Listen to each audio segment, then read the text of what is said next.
Hey all, I have these gauze bandages that are quite old. You can see they're very vintagey. I got them out of a first aid kit that has to be at least 40 years old.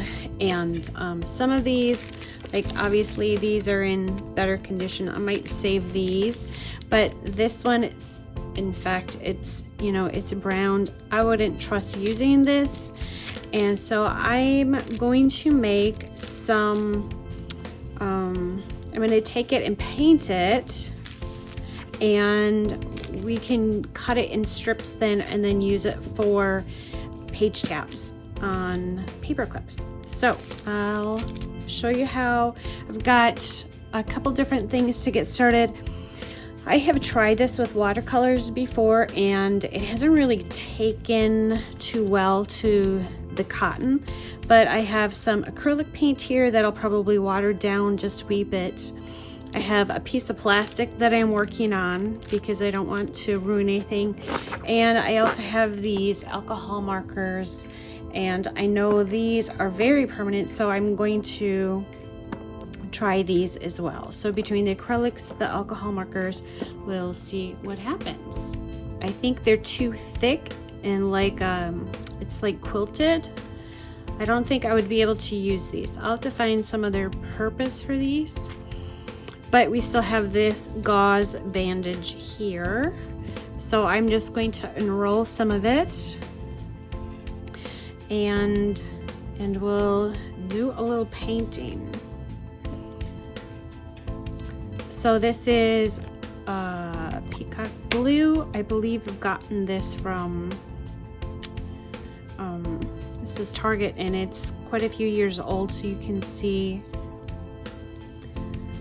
it's very thick right here. So I probably need to use quite a bit of water, but I think once this dries, that we'll get some really good color out of it. And I might even mix it with a little bit of a different color. Yeah. So these are a bit older, they're thicker. I don't use acrylics, although I've seen gel plates and I could go absolutely bonkers with gel plates. So I've purposely not purchased one, because I would be really bad. I would really get addicted to a gel plate printing. But that's an option for you and I'm sure you can make gorgeous artwork with it.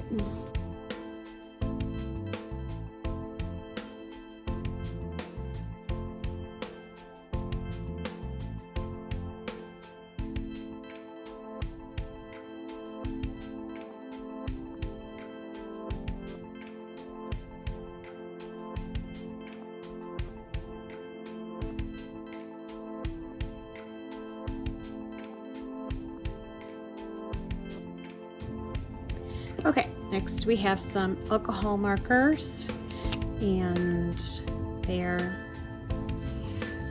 just a brush tip.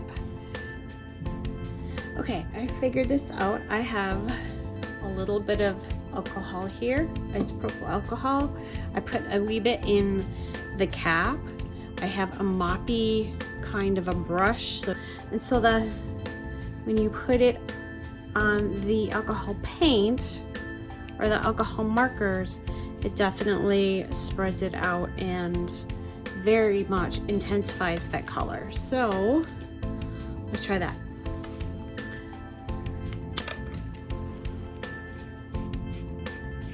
So I'm just kind of brushing this on in a way that's not ripping or distorting the fabric.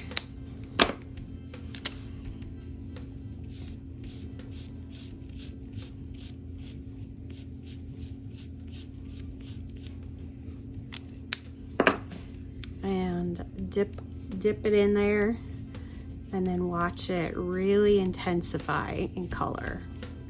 and then you can spread that color around a little bit.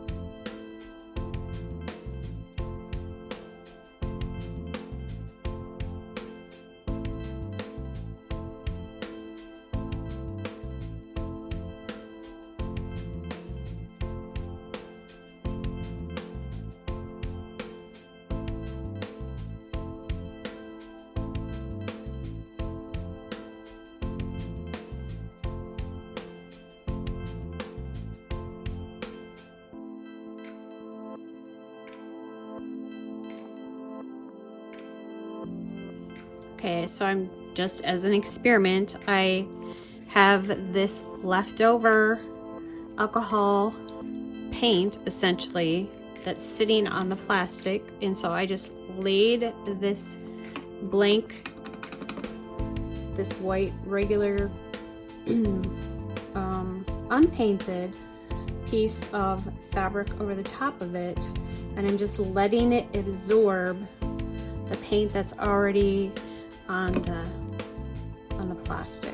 And if it's got some spots where it's coming up blank, I'm just kind of helping that along with a little bit more alcohol.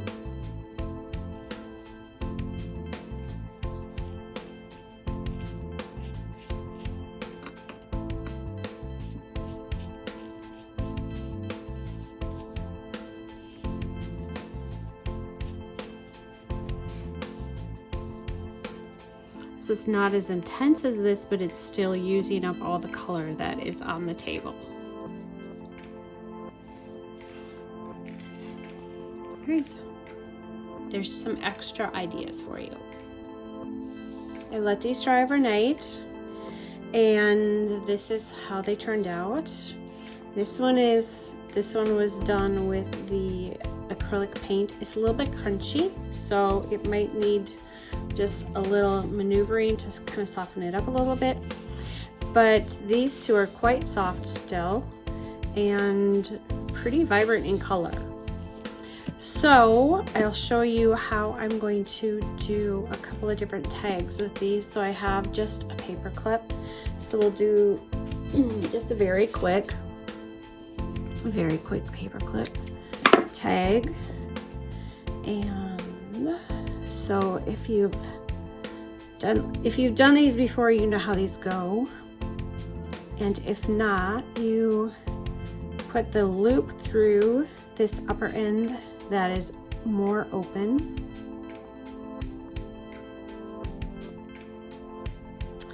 And thread the two tails through this hole.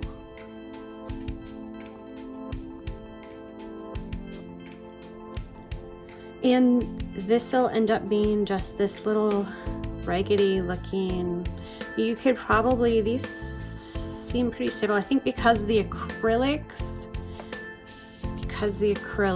on this one are a little crunchy, it's holding this in place. This one might fray a little bit more, so if you'd like to tack that with a bit of glue, Mod Podge, something just to hold those ends together, you can do that. But there is one little page tag.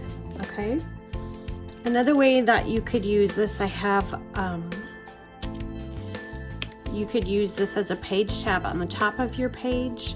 I'm not really fond of this little section here, so we're going to cover that up just with a piece of fabric. And if we can pull this apart a little bit, stretch it out, get it a little crunchy and shred it a little bit.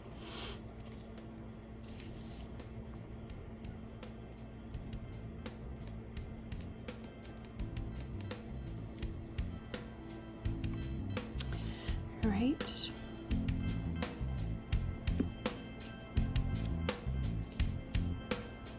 Right, I'm going to paper clip this together until it decides that the glue is dry.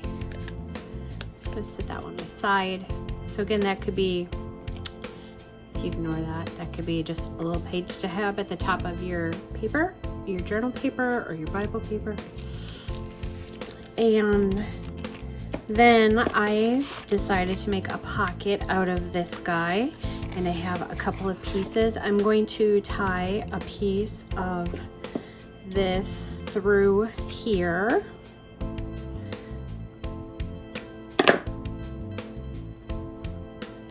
And before I do that, I'm gonna scrunch it up a little bit, make it a little more rustic looking.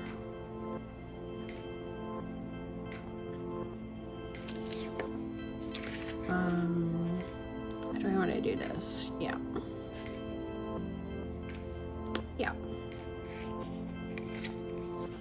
Again, kind of like with the paper clip, I'm just going to run the top of the two end pieces through the center if I can find it. The other option, which I like to do too, is just to staple this, but both of my staplers are not in the room here. So,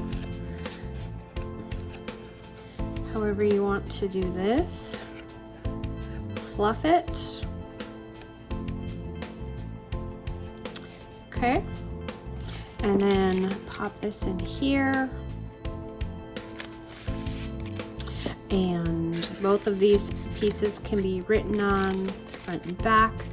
And then I'm also going to take a little piece and have a little tiny piece. So I'm going to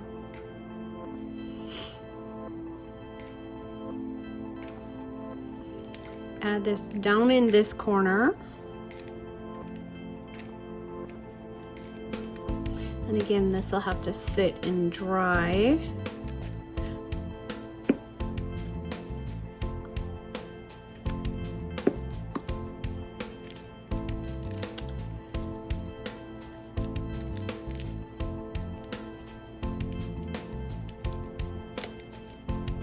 Okay. So you can also add this to a journaling page or your Bible, and there's just different ways that you can use this. And I'm sure you can come up with your own ways too.